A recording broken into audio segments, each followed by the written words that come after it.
Happy Monday, everybody. How's it going? It's going well. The temperature is dropping all over. So Yeah, it's nice. Same for you, Omar? Uh, mentioned the Yes, temperature it's dropping? a Monday. Happy Monday to everybody as well. Monday is in full swing. Can't complain about that. Awesome. Where are you located? I'm joining today from my hometown in Basel in Switzerland. Hmm, nice. Heard nice things about that place. That's cool. Awesome. For people who don't know who you are, do you want to give a quick intro, Omar? Yes, so first of all, thanks, Joe and Matt, for having me on the podcast. Yeah. Glad to be here and share our, let's say, learning so far. So, hi everyone. My name is Omar. I'm currently working as head of BI and analytics for Roche Diagnostics. Like I said earlier, I'm based out of Basel in Switzerland, and yeah, looking forward to our conversation today. Yeah, likewise. So we were introduced a couple weeks ago from Kent Graziano, who was also on the show, and he mentioned that you were one of the people who you and your team had actually implemented a real world data mesh, and so this is Mhm. something we want to talk about. I was just actually got back from Australia, and last week everyone was the biggest question everyone was talking about was data mesh. Like, where is it? Where does it exist in the real world? And I was like, well, stay tuned for the show on Monday. We'll talk to somebody who's doing it. So yeah, looking forward to the chat. Yeah, this is cool. So yeah, your background, you're at Roche. Yeah, I mean, let's just dive right into it. So data mesh at Roche. What's up with that? So, yeah, we did start our journey with data mesh almost 1.5 year ago, and started to implement this 1 year now down the road. One time has flown by, and it's an interesting story, right? Like everybody else out there, they must have come across this when the first articles and the blogs were published on the Martin Fowler website by Shamak. And I was just sharing with Matt that look, I read the blog and I was like my whole life has just passed by in front of my eyes in that blog, and Hopefully in a good way. So the first 2 or 3 times I read it was not a good way because it was like interesting. okay, sounded like you were kind of in shock, actually. yes, it is. Wow, walk us through that. Yeah. Yeah. And Tell us. this was the reality because I've been in this data world for quite some time, 20 years now. I have started very early, thanks to all the great mentors and leaders who have spent their time in grooming me, developing me there. But I've done all of those things which you prescribed. And I can, once on the fourth time when I was reading the article, I did agree that yes, we do have the problems. No, and we cannot deny them. And it's better to accept the challenges and the limitations of what has been achieved and what we were unable to achieve, which is also reflected in so many market research, right? We hear a big, what, it's 60 or 80 plus number, that 80% plus projects of data and analytics fail in big enterprises. So Mhm. that's kind of reflective of we must be missing a point in implementing something. And that was exactly the case that I faced when I joined Roche. And in my role, I was working with my team to develop this BI and analytics strategy. Shout out to my leadership team, by the way. And this was the dilemma. What do we do? Shall we create another enterprise data warehouse on cloud? Because one thing was relatively straightforward. Let's not do anything on premise for various reasons. You maybe were discussing this article just now, but all considering all of those things. At the same time, do I want to do yet another data lake? I've done that. Some of my team members were aware of the concept of data lake.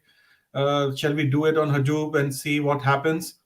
And this was the time when I went back to this article and said, what's the reality here? Let's check.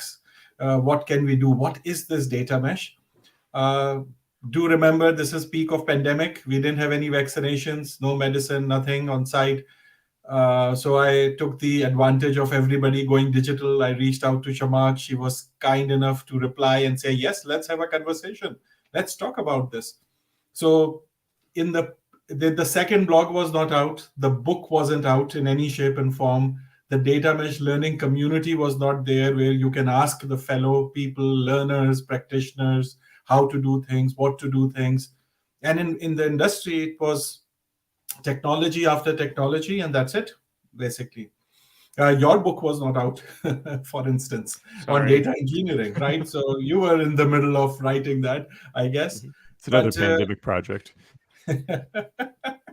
and that was the triggering point of understanding whether data mesh could be an approach that we can take and try to do something differently, which we have not tried before, and hence with a hope or an hypothesis that it will deliver something new, some different result than the past results of big data warehouses and big data lakes, for example. What was the problem you were trying to solve with data mesh? I mean, why did you keep coming back to the article, especially after having a few flashes of your life before your eyes when reading it? Like, what kept you coming back? And I suppose, yeah, I mean, walk us through that, because that's most people would have walked away and said, "Oh, that ain't gonna work. Let's try something else." So what brought me back was a very simple thing. What other options do we have at that time? So it was definitely one of the options that I kept on coming back with and every time I came back with the lens of understanding what has been there and what is it and how can we do and what value, to your point, will it bring to the table. And guess what? As compared to other traditional big programs, which start with big enterprise-wide value creation, the whole idea of going back into the domains, empowering the teams who are responsible for the outcomes, and make them accountable and responsible for deliverables of those outcomes. We were not doing that. And that's something different. That is something which is directly delinking this technology first approach, those dashboards only approach, or those point solutions which we have done. And I must refer that in our life science world, we are quite familiar with the concept of fairification of data, thanks to the origins in the clinical science community, that the findable, accessible, interoperable, and reusable. And we have different flavors all across the board of how it is done, especially for internal enterprise data. But knowing that there is high awareness, knowing the very decentralized and empowering culture we have in the company, what's the best fit of doing things? How can my team become the so-called, the centralized team, and not having enough capacity to entertain all the use cases? How can we become the enabler and the driver of things where people get empowered and they can deliver their use cases? These were some of the points that I was hoping that we will be able to achieve. And we have seen different flavors and different level of, let's say, accomplishment across all of these variables. Let me ask you this question. Is there something particular about being in the life sciences industry that fits well with data mesh in terms of decentralization and having many teams handling data? Is there anything particular like that? I don't think so. I think every industry can look at it. It might be the size of the enterprise that might be a most impactful and characteristic. The other thing could be whether the culture of a company is more top-down or more decentralized, or a mix of hub and spoke kind of models out there.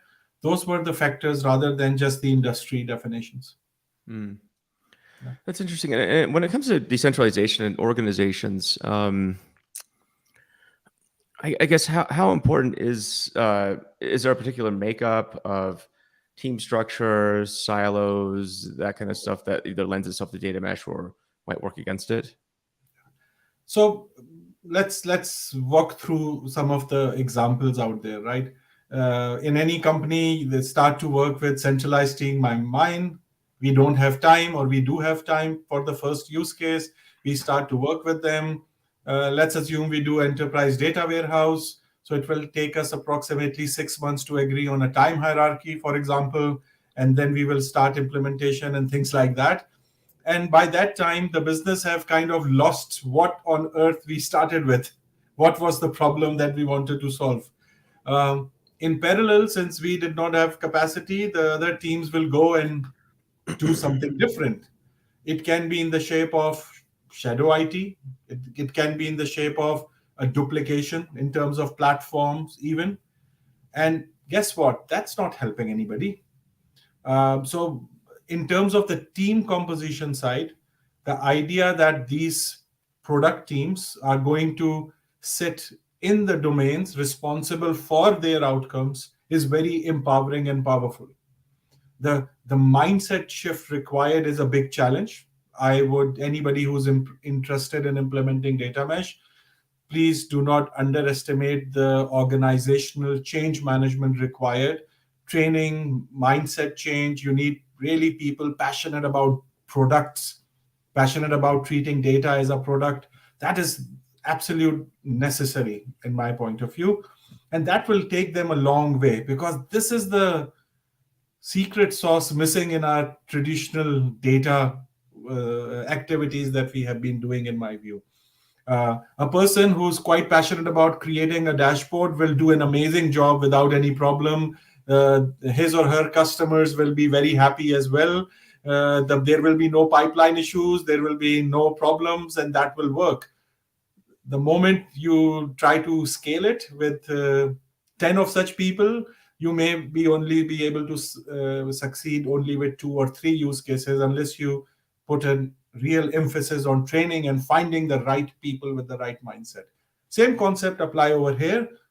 um, Second important aspect, look, a big company with more than 100,000 people, more than 50,000 people, the centralized team of 50, 100, 200 people, they cannot make that organization data informed or data driven, whichever paradigm and journey that organization is in. It has to be an initiative across the organization, which essentially means you will have more data savvy roles all across the board.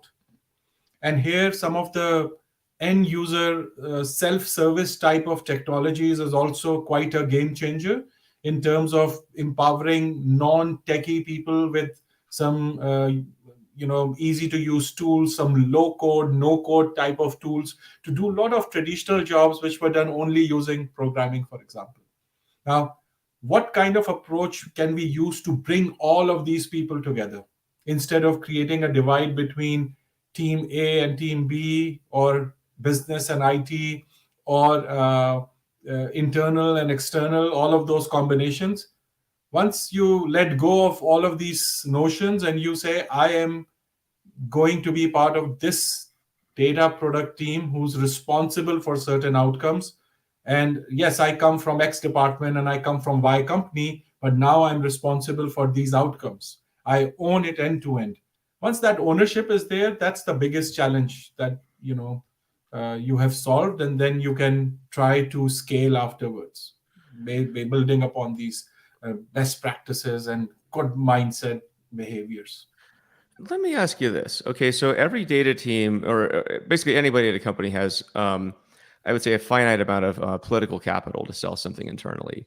But we talked about earlier how like 80+% of data projects end up failing. Mhm. And so if you're going to sell data mesh, but say you've already had a failed data project, how would you go about selling data mesh, given your limited capital that you can spend on this project? So I would start definitely with business outcomes and ask the people that I'm working with, what problem are we trying to solve? If I'm talking to people in manufacturing, is it something to do with some kind of an yield and production optimization? Is it about solving some visibility issue in supply chain? Is it about managing some stock? Is it about increasing digital engagement with customers? It is about, at the end of the day, some questions leading to top line increase or a bottom line improvement in different shapes and form. Now, the second question comes to my mind is that what have we done in past to address those things? And I must tell you, both my personal experience and the conversation which I have, people never ask this question first, that what problems are we trying to solve? We have always asked the question, okay, let's use this tool and see what will happen. Let's wing it with that tool, right? That's already a big change. When we start talking about business outcomes, we start talking about who will use my product, who is my end user. Is it somebody internal? Is it somebody in the factory? Is it somebody in the field? Is it somebody in the office? Is it even a person, or is it just going to be an internal algorithm using some curated data set, for example, that will generate a score against a customer, for instance? But that score eventually will be used by someone to take some action, to make some decisions, right? That's important to understand, how who is my end user at the end of the day. And then, the tradition, I love that cycle, the triangle of people, process, and technology when it comes to data. And I usually structure my discussions in with those three pillars. That let's talk about that. People, we talked about end users. Let's talk about people who are involved in the delivery, the team composition type of things. Let's talk about the processes are we going to follow, and when it comes to even the data generation process, which will point us to source of data eventually. And then let's also make the best choices, that what is the right combination of technology capabilities and eventually tools we need to solve that problem for those end users. Uh, Users who will use that or create that product, and also the people who will use that end user product eventually, that insight that might be generated. Or they might just need a nice curated table with data, and that's it. That's the scope of my product, which is great. So let's agree on that, right? And then you can have that conversation, Joe, that you asked. What is it going to be impactful? Why data mesh is the right thing? And then you have this enlightening experience that, oh, no, there is going to be a team within the domain who's responsible for that. That team is empowered. I'm not somebody, not nobody outside that team is going to be telling them or doing their job. They are doing their job. They are responsible for the code, for the data. They are responsible for the data quality of the data product they are offering to their end users. That changes the conversation completely, and it's not an easy journey at all. It may sound straightforward. It's not. Just to have this conversation takes a lot of time and effort. Let me ask you this question to follow up. So earlier you mentioned that in practice, these kind of separate data teams happen a lot, even when they're not intended, right? So shadow IT. So here's my slightly loaded question. What's the difference between data mesh and shadow IT? And I think you have a pretty good answer for this, but I'm curious to hear your answer. So I think the word shadow IT has almost in all conversations 100% negative feeling attached to it. Yes. Both from the IT side as well as from that shadow IT team side, a resentment on each other, right? Now, a data mesh provides an approach where there is no need to go into that extreme of us versus them. It is an approach where you say, look, okay, that you want some developer, you want to call it a data engineer, analytics engineer, software engineer, you want to bring them from your team, you want to bring them from IT, let's want to bring them from a vendor, want to bring them from a team. Excellent, let's do that.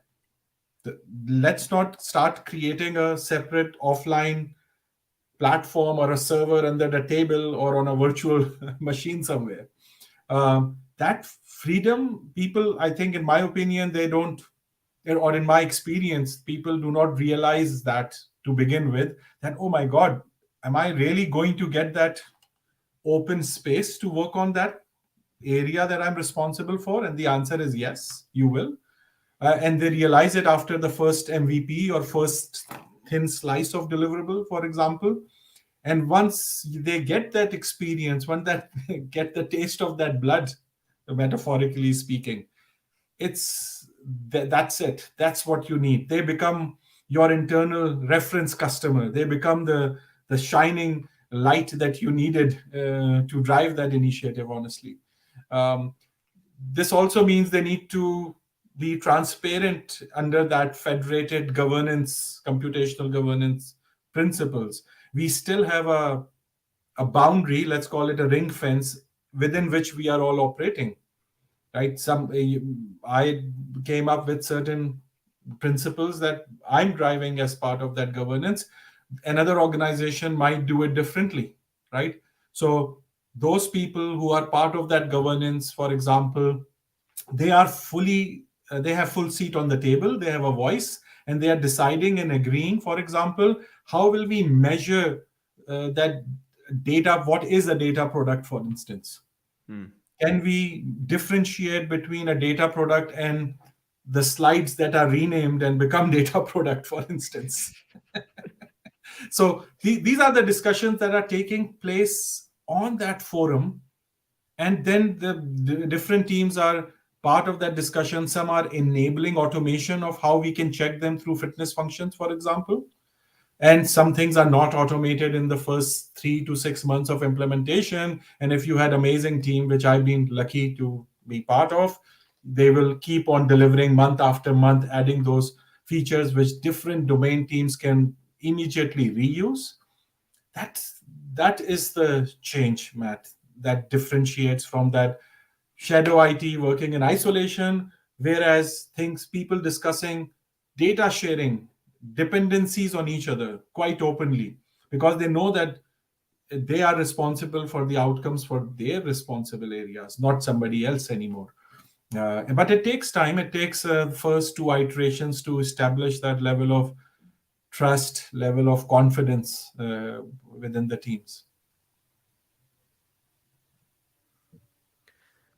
I mean, walk me through that. So earlier you talked about mindset changes. Mhm. Then you just talked about confidence and trust. I mean, how do you gain that? It feels like in a lot of companies we talk about trust, you know, but oftentimes I find that it's sort of like, I don't know, kind of papered over, or like shadow trust, maybe. I don't know, but um, Yes, so different. Let's talk about people and trust, right? And that applies in this context as well. So and you can then expand it to the trust on the data itself as well eventually, but that may require a little bit different implementation, for example. So when we are starting this, how do you establish the trust that the domain teams which have either created the shadow IT or have never worked will work with you? How do you establish that credibility? How do you establish that, yes, you are able to deliver with consistent deliverables? You are talking about the reliability of the team who's enabling them, whether in terms of understanding the data mesh framework, delivering the various components of the infrastructure, for example, for the product teams to use. Or it can be also working with them to find the right set of training that will help both skill wise and mindset wise to develop in the larger organization. We talk about coming together as one team to do things, which will eventually deliver that intimacy you need to establish trust.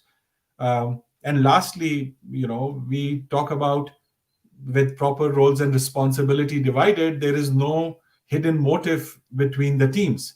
The platform team is not trying to take over the pipeline management or get involved in the day-to-day operations of the data product team.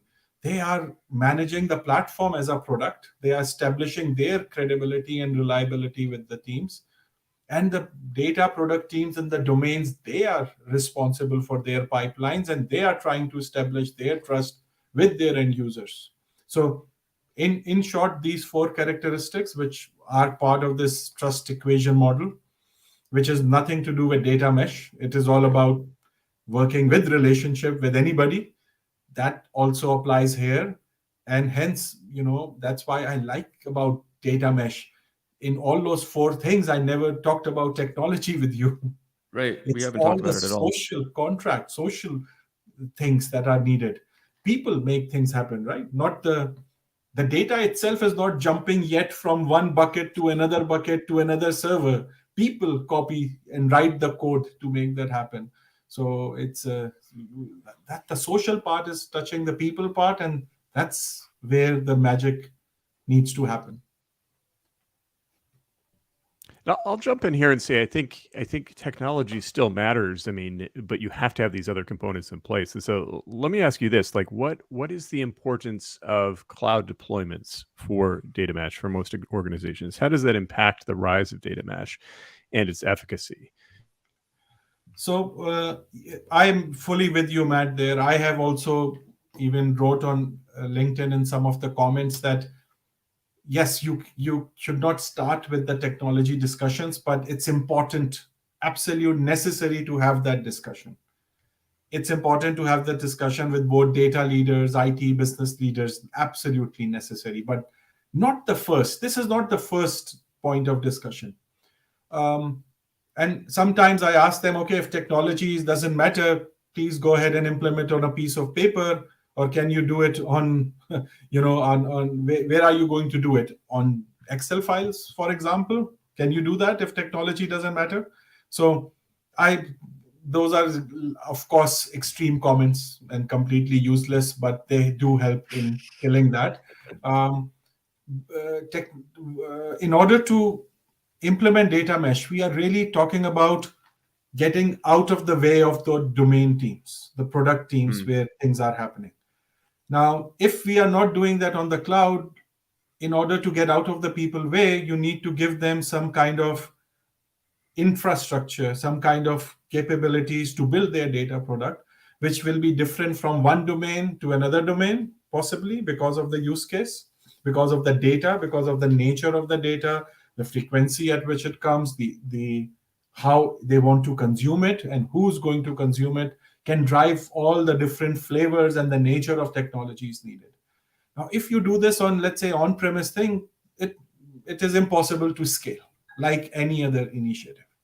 But if you do it on a cloud, for example, and if you build the platform not from the lens of I will centralize everything, but from the concept of either these three service, the experience planes that Jean-Marc talks about, you can simplify it in terms of capabilities and the services those capabilities are enabling, and provide a sort of a unified experience to these product teams that, look, you are responsible for XYZ domain, let's say marketing or manufacturing or sales.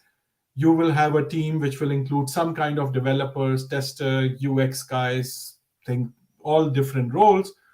Now, once you have registered, you need some mechanism to bring the data in from that operational plane, because we have not yet achieved that complete merge of operations and analytical plane at the moment. So we are getting data out of the source transactional systems. We need to model it. We need to design it before we build it, for example. So you might be using, like we do, data vault approach of the whole system, which fits nicely in the agile way of working with the product things, but you need people who understand data vault. So that's a must-have. And how can you then choose and give the technologies? That's where technology matters, because if you cannot do these things on anything out there, if your teams are going to be a mix of pure IT teams and business teams, you need to make choices where the teams can quickly understand and learn those technologies, and they all don't have to become a hardcore full stack cloud engineers to create data products. So how do you simplify things for them, either with automation or with the combination of right technologies and pre-built integrations as much as possible? That's where technology does play a very important and an essential role. If the technology discussions are not happening, I may even say a provocative statement. Your data products are just living on slides. That's it. There is no real data product. There is no usage. There is no user if we are not having the technology discussion. Shadow data products or something. So stealth data products. Yeah. Actually, you can't see them. Yeah. You need to find a good name for these data. Yeah. Let's get to some questions here. We're racking up the questions here. There's a lot of people want to know things. Start with Samir Sharma's question here.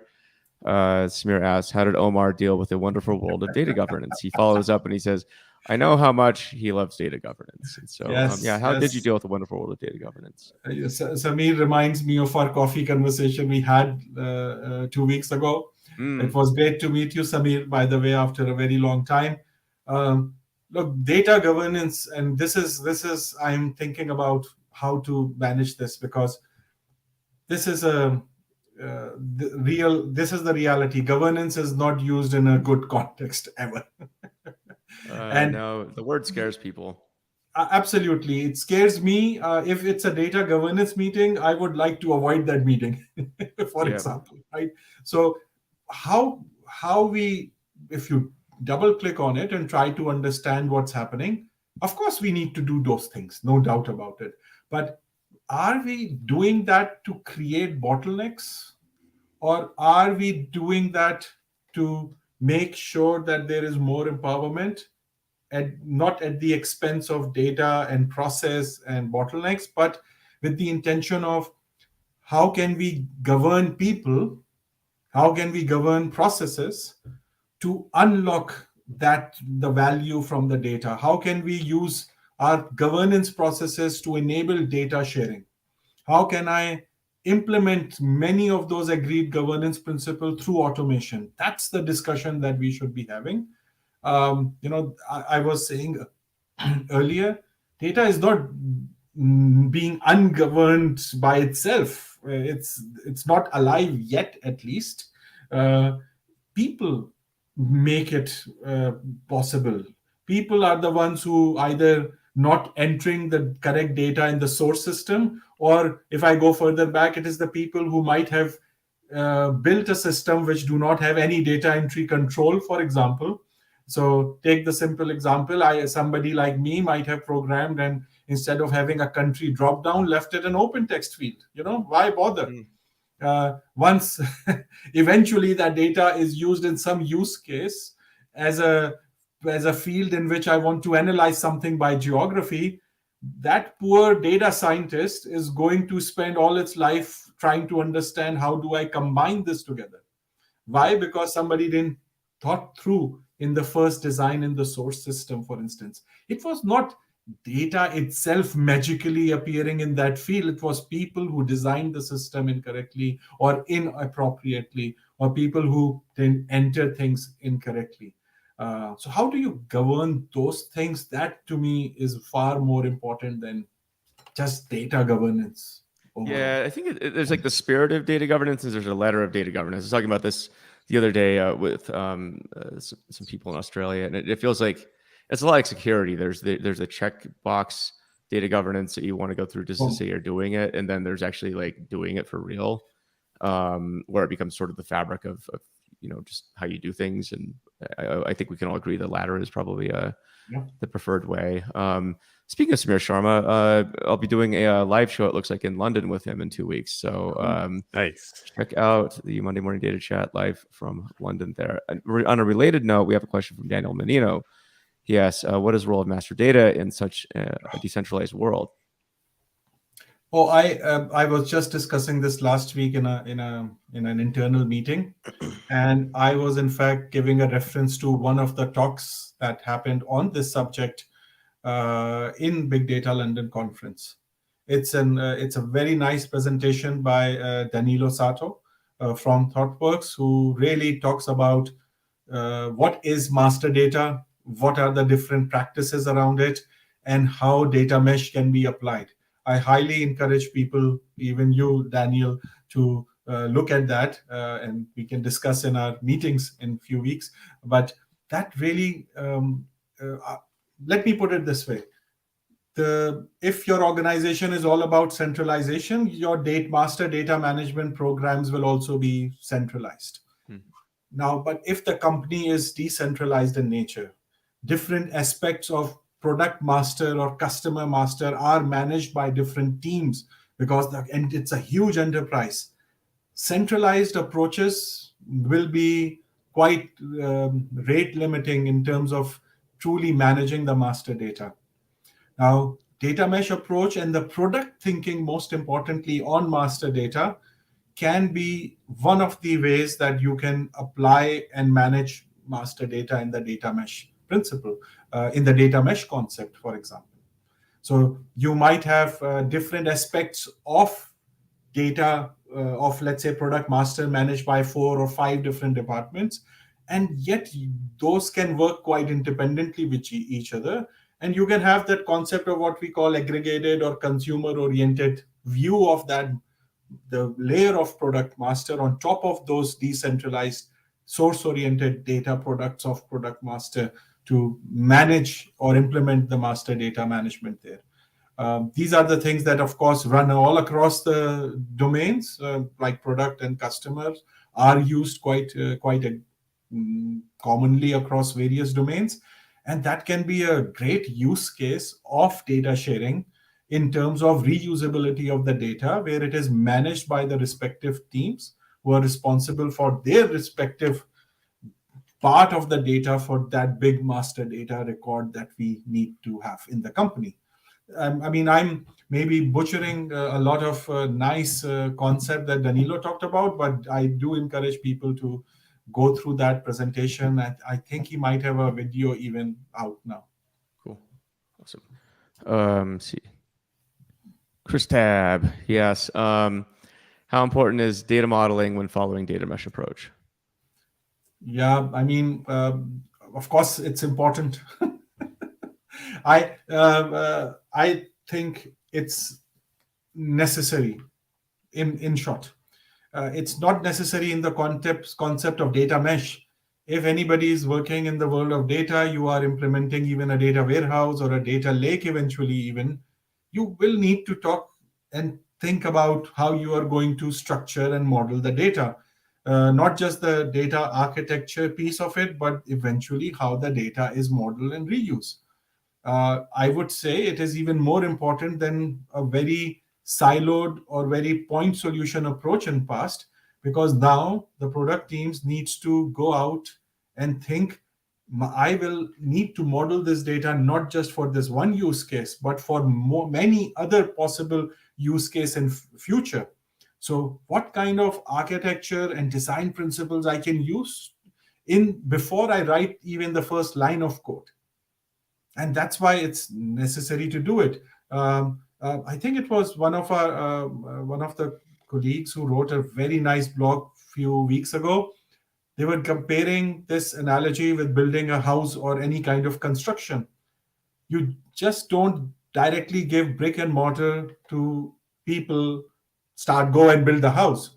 You sit with the people who are going to live. If if you are building a house, you look at their lifestyle, how they want to spend life. You design the house in different layers. You have a proper architecture of so many different things, not just you might have the view on the civil engineering side, you might have the view on electricity, you might have the view on other hi-fi things you want to build in the house, and then you go and build it, not other way around. So I loved it, and we somehow missed the first two parts in data world. We never talk about design in terms of what the outcomes needs to be. We never talk of hypothesis that what this data product is going to do and how it will do, who is going to use it. And we definitely miss the step of data modeling, because somehow just uploading a data in a bucket is now the latest thing out there, which is not. It's absolutely not. It may be the first step of the journey, but you have to do a lot of things afterwards to make it really reusable. So it's very important, whoever asked that question. Yeah, it seems like that. My concern is, I'm starting to see this. I'm starting to see, technology companies and vendors coming out and saying, "Oh, we're a data mesh company now. We offer a data mesh in a box," right? Or, I'm just waiting for the books on like data mesh on AWS. Fundamentals of data mesh on Azure or something like that, right? Which I think completely misses the entire point of what you just said. This is not really a technology discussion. It is after you get all the bases correct, but yes. to lead with technology to cloud platforms, I think it sounds like a recipe for disaster. So yeah, a huge watch out if anybody is selling you we are a data mesh platform. At least right now, I haven't seen any such thing, and it's not. I fully agree with you, Joe. This is I no nobody is doing it, and there is no right or wrong here. The social part of the data mesh makes it possible that there is no right or wrong here. You can use uh, fundamentally same technology, same cloud provider in two different companies, and your implementation might be different, and that's totally fine. Nothing wrong with it. Um, the, there are a few minor things that will make that implementation different, and that's great, you know. But if somebody is selling it, at least one should try to avoid it, or one should be very careful with it, for sure. Yeah. Got a question here from Val. He asked, did you swap to the data mesh in one go or one team at a time? Who managed the transition? It's a good question. Oh, great question, right? It's linked with kind of a journey. So if I can tell you what happened with me, for example, and with us, for instance, uh, it's a big paradigm shift in any company. So if you don't have an option of greenfield, you must be carrying some legacy, some kind of legacy system, on-premise things, or even things on the cloud, for example. So your journey might be different from company to company. First and foremost, I think once if you are a data leader and trying to bring in a different way of making the best value out of your data, and if data mesh is one of the possible solutions, you might be talking to some of your fellow business and IT colleagues. That's usually a common thing that can happen. And in those conversations, you might find out one brave soul, or maybe two or three brave soul, who will agree and volunteer and see a value in what you are trying to bring in as a catalyst of change, as a new idea to solve the problems which we have been unable to solve before, which essentially means you start with one team. And that team, you need to, of course, start with this whole journey of start focusing on the outcomes. We had experience, I had experience where we put a team together, but we didn't apply the proper things, and we wasted kind of 3-4 months in doing that. But in parallel, when we started this properly, when I say properly, meaning good focus first on outcomes, what business problems are we solving? How are we going to do that with different possible ways? Who's going to use it? Things like that. Kind of put a framework around it. That helps. One team which has developed a thin slice across the stack of things, let's put it like that. Once they have done that and you have the learnings, you can build upon those learnings and start to replicate. And that's where your second part of the question comes on, right? Who manages the transition? So again, picking up on the example of federated governance, you need organization leaders working in different data teams across the board and on the table, and they are all together responsible for their respective areas, and together as a, let's say, that governance body, let's call them, they are responsible for that initiative. We have, for example, also established onboarding teams which help to onboard the new domains and the new teams on this journey, with a structured approach of how we bring everybody on the same page, how we start thinking about what use cases are we going to solve, and then structure the team and do their inception on start using the various components of the data infrastructure behind it. So it has been a journey. None of this was there 1.5 years ago when we started. We started with the framework. We didn't have the onboarding team because there was only 1 or 2 teams working. Now we definitely need it. We are also thinking of multiplying those onboarding teams because we do have demand coming from various functions, various domains, which needs to be onboarded in parallel. So you can have that part centralized, where you can have that team go everywhere, onboard them, and then sort of come back, becoming an enabler all over the company. Cool. Matt, you look like you wanted to say something. No, are there more questions in the queue here? No, there's actually quite a few I want to get. Yeah, let's keep going. Let's keep going. Yeah, Brian Barnett next up asks, within an organization, do you recommend each data domain or product team follow the same tech stack, or are they free to use what they want? I've actually had the same questions. So, yes, the answer is it depends. And why I say that is very simple. Each company and within this company, within your organization, your teams and your domains may or may not have an existing platform or a stack already with them. So if they have something already, it might need to be tweaked, adjusted. Some integrations needs to be built to make it more friendly so that the data products can work, and ideally those agreed characteristics of data product can be implemented and measured within that platform itself. On the other hand, if you don't have anything at all in the company, which might be the case, you might start creating the platform from scratch, but create it in a way that teams can use it as easy as possible, just like online shopping experience. The reality is somewhere in between the two, for example. And then when I'm having this discussion, which are always quite discussion that happens with a lot of passion between the teams here, I do ask the question that if something is running, why reinvent the wheel? In some cases, you might want to reinvent the wheel because your current wheel is not suitable for that journey ahead of you. In order to do that, you need to know what journey you have to make, which terrain your vehicle will run on. If it's going to be a mountainous thing and you need a nice mountain tires on your bike, or is it going to be on a track where you can have a nice racer cycle, for example? And guys, I'm no cycle expert at all. I just do casual cycling on the weekend. So if I'm giving some wrong examples, please forgive my ignorance here.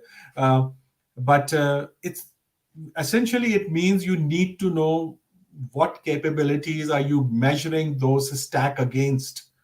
If you don't know that, that discussion will not go anywhere. That discussion will be only based on, oh, I have used this in X company and I've used that in Y company. But what factors would you use to evaluate any technology? Those are important to know. And that's, once again, you will need to know the different use cases. You need to know the end users in order to come to those evaluating factors that you will evaluate any technology against, whether it's for storage or whether it is for data ingestion or whether it is for cataloging or observability or anything else. At the risk of turning this into a technology discussion, do you mind talking about some of the technologies you adopted at Roche? Yeah, so when we started our journey, we had a number of things in place. Let's start with, let's say, a traditional bottom-up stack, right? So in our bottom infrastructure space, we are using various services from cloud providers like AWS, for instance. In some cases, we are also using things from Azure and GCP because our platform, at least in my department, is or for this data mesh initiative, is multi-cloud, multi-tenant approach that we have to take, but not to move the data in all the clouds all the time, because that's just absolutely something which I put my foot down to avoid as much as we can. We are using Snowflake in the middle for number of our workloads, helps us to compute and scale up and down quite easily. Luckily now it supports all sort of data, structured, semi-structured, unstructured, which is great. We have observability with Monte Carlo. We have data ops live. We are using Immuta for access management. We have front-end tools like Tableau, for instance, ThoughtSpot, for instance. We have custom front-end tools or applications or graphs built in low-code platforms, as well as React, for example, type of interfaces. Yeah, I think I've named everything under the sun to you, but we are using them. Yeah, this is something we talk about in our book, and it's the idea that if you're an architect at a big company, your role is not to tell every team how to do its job, but your role is to choose common components and kind of say, all right, our preferred cloud is GCP. Unless you have a really good justification, just use GCP, or maybe it's AWS. And then you need to kind of set baseline capabilities, right? So the way I see it, to do data mesh successfully, you need a platform where you can share data, and you need really robust permission controls. And so that means a raw data lake may or may not work. It may not have the fine-grained permission controls you need. Maybe you have some other layer on top of it to control permissions. And then, just like you said, you let that be the common layer. And if teams really need something else and they can justify it, then you kind of go from there. Yeah. True. Very true. Hard parts of being an architect. Yep. Well, and the thing is, your job is never done. Yeah. Right. So, I mean, the things are changing every month now, right? I used to say 6 months. Every month, things are changing like anything. It is very challenging to choose things, right? That was the dilemma which forced me to write that article on the data management stuff few weeks ago, because I do see things coming in together, which also scares me and also makes me happy. But let's see how that space will evolve. Yeah, I'm curious. It seems like we're definitely at an inflection point with stuff like data management, governance. It's almost like the tools of data has gotten almost too easy to work with, and so a lot of the practices that you probably would have adopted back in the day when there was a bit more rigor, now it's potentially an afterthought. But it seems like anymore that's becoming less of an afterthought. I was talking to some people last week about this, and it feels like it's more of a pendulum where you swing to one side and you adopt new practices, but then everybody else on the other side feels like they're left out, right? So this is the data management, the governance crowd. It's like, what about us? Like you've let us. I mean, I feel like this is why data modeling is now like a hot topic, at least in the filter bubble I'm in on LinkedIn. And it feels like because data modeling was somewhat forgotten for a while, so everyone's shouting from the rooftops like, hey, like, what about us? You need to come back. So the pendulum swings over here, and pretty soon, I almost think there's going to be. I predict things are going to be moving very slowly soon. We're almost going to over-index on quote best practices at the expense of moving fast. Yeah. And then you'll be back to the other side more. So yeah, it's a constant continuum, but it's necessary. So true. So yeah. I think my request to everyone is, come share what they are doing, they're learning. I mean, we are far from perfect. I mean, we have so much learnings that this work, this doesn't work, etc., etc. The more we are able to share in the community, that's what I also love about the community here. You get that different flavors of how to solve one problem in different ways. Or, for example, we were talking about master data, right? So I was speaking to one of the CDOs as one of the hotel chains in there 3 weeks ago. And the bottom line of that conversation was my master data problems are not as close to his master data problems. Yes. Yeah. Well, for example, he's dealing with a lot of customer data, right? Yes. That's a whole different headache in terms of managing privacy, GDPR, everything else. Whereas if you're just managing research data, those headaches, like, it has to be kept secure, but certain headaches go away for you. Yeah. And look, the hotels, we all have stayed at a hotel some point of our life. You book it online, either via website or through travel agent or through some hotel website or some booking.com type of website, for example. You provide all the data there, but then when you go to a hotel for check-in, they gave you an empty paper on which nothing is there. And then you write everything down and you sign it, and then they may have entered this manually, and guess what? It may not be right, it may not be wrong, because I, as a end person, didn't provide all the correct information, or my full name, or I may have written family name and first name and otherwise, right? Guess what? That becomes a master data nightmare. And then how that chain is getting that data from different type of models that they might have. Again, I'm not an expert, but that discussion was an eye-opener that, oh my God, I don't have those problems. But boy, that is something difficult to solve for sure. Yeah. Is there anything you would have done differently if you were to start over with data mesh? Uh, yeah, what can I do differently? Uh, I will try not to go too fast.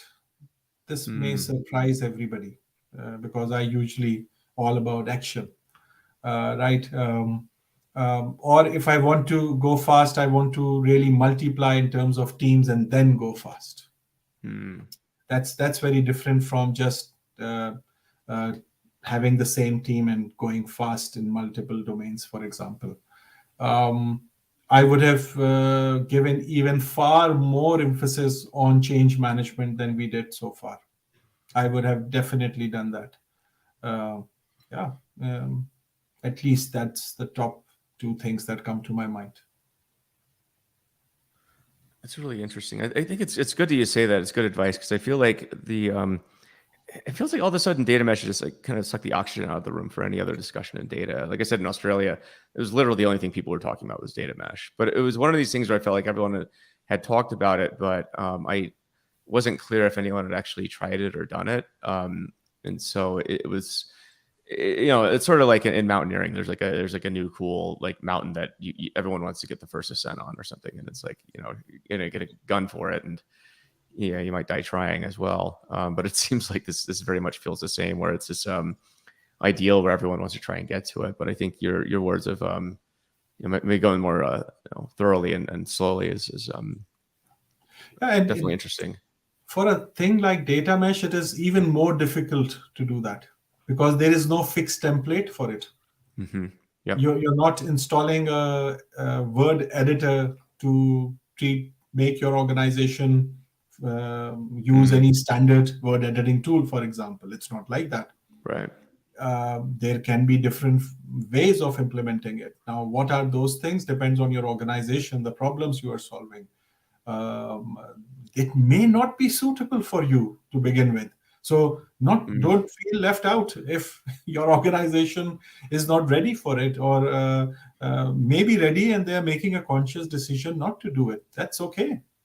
It's sort of it reminds me a lot of the conversation of microservices, where Yeah. microservices was a way to, we can decentralize all of our domains. Sound really familiar? Because it kind of came from that thought process. But I mean, microservices aren't for every company or tech team. In fact, monoliths are perfectly fine, I would say, for most use cases, and you shouldn't be ashamed of that. So, yeah. It's a cultural thing, right? Cultural thing, whether that, let's say, whatever that monolithic system is allows you to do those things or not, whether you are putting your resources behind them, loading a software engineer with an additional responsibility of managing the data from analytical use case point of view, that will not work in my point of view. The guy will run away, Yeah. and that's something which we we need to avoid in any case anyway. And also going to the other extreme of having a complete disconnected team from where that data is, let's say, generated in the domain. That's why this decentralization, at least from the organization point of view, makes so much sense. Bringing them close together, having maybe one common domain architect for the whole thing, with support of a team, of course, might be the better choice as compared to uh, just offloading the work here and there. I think the comment I'll add too is that part of the reason data mesh is so appealing right now is because of the failings of the modern data stack. And the failings of the modern data stack aren't really necessarily flaws in the modern data stack so much as flaws in human organizations. I think what's happened is MDS has just turned into the new Excel. And by that, I mean it's so easy, to what you were saying earlier, Joe, that now we have data scattered all over. We have unmanaged pipelines. We have people doing all this manual work that's not repeatable. And the appeal of data mesh now is like, okay, let's take that and let's rein it in, and let's create practices, and let's make sure that data is controlled in appropriate ways. Yeah, but I mean, think about it, dude. You're trying to like multiply. You're taking a multiplicative approach to bad practices. So if you can't even get it right with one stack, I mean, you're just going to do dumb things times n now, and so it's interesting. But everyone wants a panacea, right? They do. That's it's why get rich quick schemes are still really popular, and it's hard. What Omar did is hard work. Like that's Exactly. what he did is change management. That's like one of the hardest things you could possibly do in the world, and like you can figure that out. It's more power to you. Yeah, Most people well, don't think that. I cannot possibly take all or any credit. It took a village to change things. All my Right. team, my business partners, especially the first brave souls who volunteered. We could not have been able to start the journey without them. People who have the open mindset to learn things. Credit to them, right? For They sure. they agreed to focus on the outcomes that we want to deliver, and that's amazing. Well, that's a sign of a real leader too. When you respond that way, right? Where it's a collective thing. So I think that's. But it seems like that's what it takes for data mesh to work. It's not like it's Omar did all this by himself, and it's like that. Forget It's about like, it. no, of course not. Like, you're literally talking about teams and decentralization. Yeah, exactly. Right. Yes, that's where it is. It is about all those teams, multiple teams, not even one team. True. That's cool. Well, we're running out of time. I do apologize to the audience. Everyone was asking questions. You had like a bajillion questions here. Feel free to answer them, I guess, after the fact, Omar, if you'd like. But sorry we didn't get to everybody. I was trying to answer everything in kind of a first in, first out format, and just got buried by the tidal wave of questions. It shows how popular this topic is, and we'll have to maybe have you back for round 2 of the discussion. For people who want to learn more about you, Omar, how would they do that? They can reach out to me on LinkedIn. I'm moderately active on that, maybe a little bit too much. That's the best way to do it. I can try to answer some of the unanswered questions, and I don't know everything, so please also feel free to share the feedback on how you might have done it differently. So I encourage anybody who's listening, watching, to please come back with those things as well. I definitely don't know everything. Yeah. Awesome. Well, cool. Thanks for being on the show. Quick updates.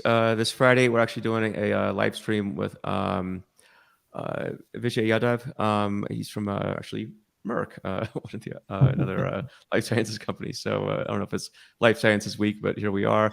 That's going to be really good. And then next week, I believe Matt and I are going to be recording live from New York City, Monday Morning Data Chat. So stay tuned for that. And then the following week, I'm going to be in London. I think Samir Sharma and I are going to get together and talk with Matt overseas. I think you'll still be in New York or Utah. So anyway, lots of stuff coming up. I'll be in London. Also, I think we're doing a data meetup there 2 weeks from now. Oh, and how could I forget? Next week, Data Driven NYC, Tuesday. Matt and I are going to be talking there. So Data Driven NYC, I think, is New York's biggest, baddest tech and data meetup. So that's October 11th. Being down kind of by the Flatiron area. So come check it out. Love to see you. So, all right. Talk soon. Thanks, Omar. Thank Thanks, you. everyone. Thanks, the audience. for having All right. me. Thank you. All right. Happy Good. Monday. See you.